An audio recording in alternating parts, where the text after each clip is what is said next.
Assalamualaikum warahmatullahi wabarakatuh. Salam semangat untuk kita semua, khususnya teman-teman pelajar di seluruh Indonesia. Oke, kesempatan kali ini saya Masuk Gradian akan membahas berbagai pelajaran baik dari tingkat SD, SMP, dan SMA. Untuk itu, pada teman-teman sekalian silakan like dan subscribe pada channel ini dan jangan lupa nyalakan lonceng notifikasinya. Pada kesempatan kali ini ada pertanyaan atau ada permintaan dari teman kita untuk menjelaskan sebuah teori, yaitu di bagian bidang mata pelajaran kimia tentang teori Aufbau, yaitu tentang menentukan golongan dan periode pada tabel sistem periodik. Oke, kita lihat.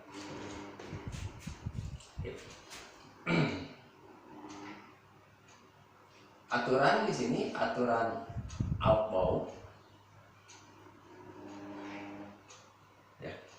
tentang menentukan letak sebuah unsur di dalam tabel periodik ya.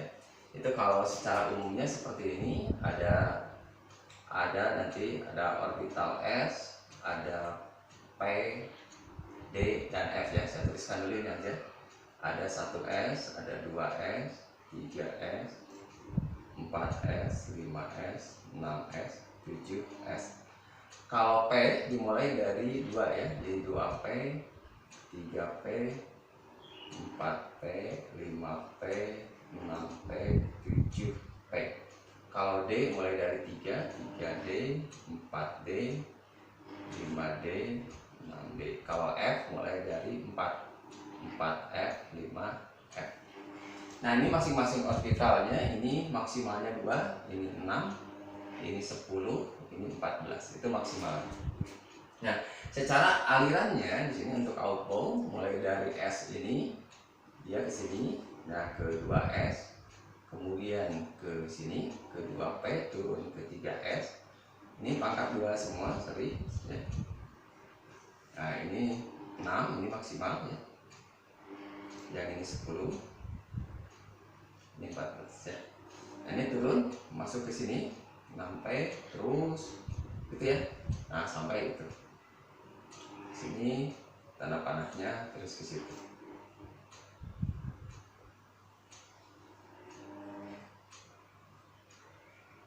Nah, terus sampai terakhirnya gitu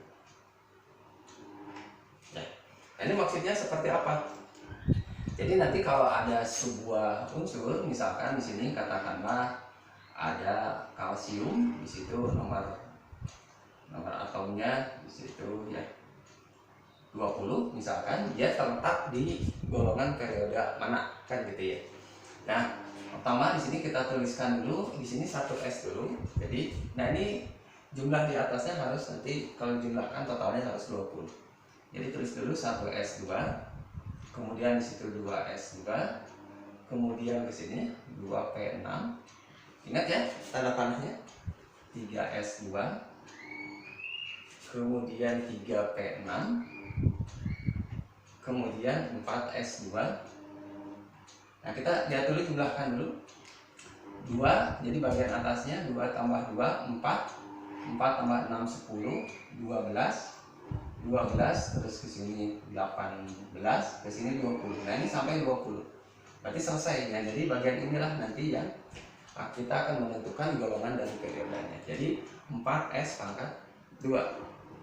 Nah, golongan periodenya seperti apa? 4S pangkat 2. Nah, ini tolong dihafal dulu, ini konsep dasarnya dulu. Nanti kalau diakhiri sama S, jadi kalau ada S pangkat 1, S pangkat 2, itu S pangkat 1 itu golongannya itu 1A. Kalau S pangkat 2 golongannya 2A. Kemudian kalau P mulai dari 1, P2, P3, P4, P pangkat 5, P pangkat 6. Nah, dari sini mulai dari 3A, gitu ya. Ini 4A. Terus ini 5A. Nanti kesininya 6A. Terus di sininya 7A. Dan sampai di sininya 8A. Gitu ya. Nah, kemudian kalau D itu sampai 10. Berarti kalau D sampai 10, mulai dari D1, D2, D3, D4, D5, D6, D7, D8, D9, D pangkat 10 ya. Nah kalau D itu mulai dari di sininya 3 ya, 3B, kemudian di sininya 4B, kemudian 5B, kemudian 6B, kemudian 7B. Nah khusus yang 3 ini 6 sampai 8 itu golongannya 8B. Nah kalau yang 9 ini mulai 1B, ini mulai dari 2B gitu ya. Nah jadi khusus untuk P dan D ini seolah-olah nambah 2 ya. Jadi nanti kalau di sini khusus P dan D ini katakanlah seolah-olah dia tambah 2. Nah jadi kalau P dan D, kalau P nya pangkat 3 berarti 3 tambah 2 5, berarti 5A. Cuma kalau P itu bagian A, kalau D itu bagian B ya. Bagaimana kalau di sini misalkan kalau 7 ditambah 2 kan 9. Nah paling banyak itu 8, ambilnya ke 8, berarti 8B. Kalau yang ini misalkan kan kalau 9 tambah 2 11. Nah kalau 11 ambil angka terakhirnya yaitu angka 1, berarti 1B. Kalau ini ditambah 2 12, berarti 2 nya, berarti 2B. Saya paham ya? Jadi seolah-olah tambah 2 maksudnya begitu. Ini hanya metode saja supaya kita mudah untuk menghafal saja ya. Oke. Kemudian kalau yang F seperti apa? Nah kalau yang F ketika dia akhirnya 4F, berapapun di sini 1 sampai 14, berapapun ini termasuknya kalau golongan lantanida. Lantanida ya, golongan lantanida. Ini kalau di tabel periodik berada di golongan 3B ya. 3B cuma di situ periodanya periode 6. Ya, ini periode 6. Kemudian kalau 5F di sini 1 sampai 14 terserah bebas. Itu termasuknya golongan actinida. Ya, golongan actinida ya. Ini kalau di tabel periodik tadi ada di golongan 3B dan posisinya di sini periodenya periode 7. Jadi paham ya? Jadi ini dulu ya, konsep dasarnya dulu. Jadi harapannya teman-teman ini hafal dulu semua yang bagian ininya. Nah nanti ini untuk mempermudah nanti ya, untuk mempermudah. Sehingga nanti kalau S pangkat 2 berarti kita langsung S pangkat 2 2A. Oh berarti di sini golongannya 2A. Nah kalau periodenya lihat angka terbesarnya. Ini angka 1, angka 2, angka 2, angka 3, angka 3, angka 4. Paling terbesar angka 4. Maka di situ periodenya 4. Bisa dipahami teman-teman? Ya. Ya, nah itu konsep dasarnya dari sini, gitu ya. Nah, cuma nanti yang ingin saya sampaikan di sini adalah plusnya, bagaimana kita bisa menghafal aturan ini, ya. Sedangkan kalau dilihat dari sisi alirannya, ini mungkin bagi sebagian teman-teman itu agak kesulitan, gitu ya, mungkin ya. Tapi kalau yang sudah hafal, mantap, kan gitu ya. Nah, cuma ini saya akan coba sederhanakan saja. Kita lihat aturannya di sini, ini mulai dari S ya. Jadi kalau saya singkatkan di sini, disingkat saja, ini maka periode ini menjadi 1S. S-nya ada 1. Kemudian lihatin di sini SP-nya ada 2. Jadi saya tuliskan 2 SP di situ. Kemudian di situ ada SP, kemudian ada SDP ya. SDP-nya ada 2, jadi 2 SDP. Kemudian ada 2 lagi SFDP. Nah, jadi ini ya. Jadi nanti konsep yang outbound saya singkat seperti ini saja. Ya. Jadi 1S, 2SP, 2 SGP, kemudian ada 2 SFDP. Nah, ini untuk mempermudah saja. Kita lihat contohnya. Misalkan di sini saya memiliki katakanlah saya memiliki misalkan Cl, atau kita yang agak jauh misalkan iod ya, iodium itu sekitar 53 ya, 53. Nah ini bagaimana cara menentukan golongan dan periodenya kalau dilihat dari outbound ya, kalau dilihat dari outbound ya.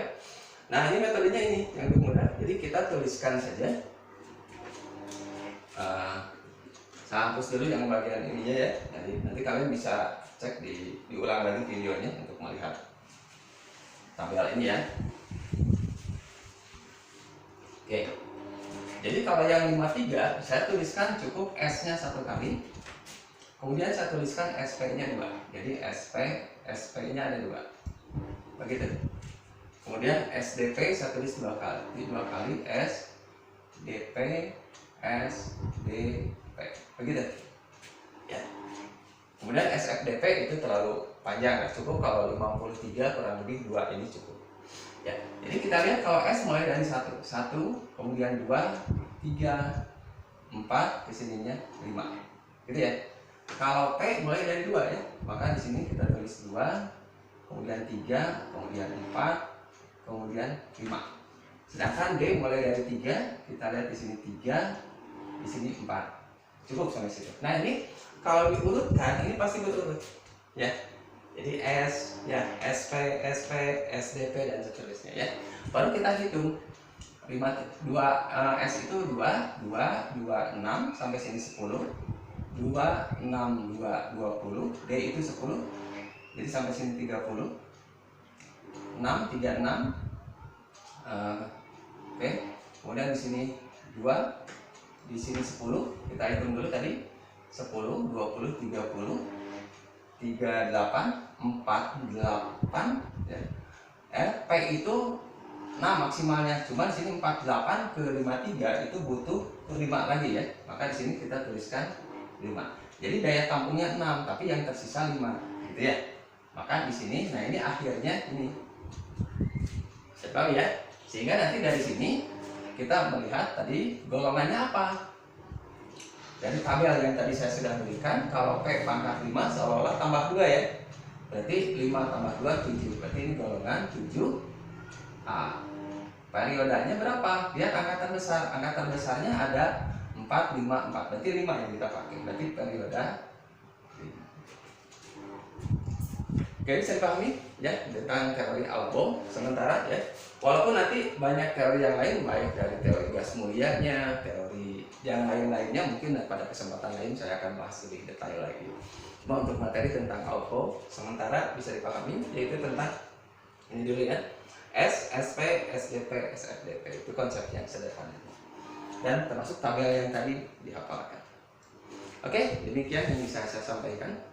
Mudah-mudahan bermanfaat. Oke, bagi teman-teman sekalian yang butuh penjelasan atau pertanyaan tentang berbagai soal, baik matematika, IPA ataupun lain sebagainya, silakan dikirimkan ke kami melalui WhatsApp di 0896 3034 3040 atau bisa juga melalui Instagram di @musugradia. Oke, demikian, terima kasih. Assalamualaikum warahmatullahi wabarakatuh. Salam.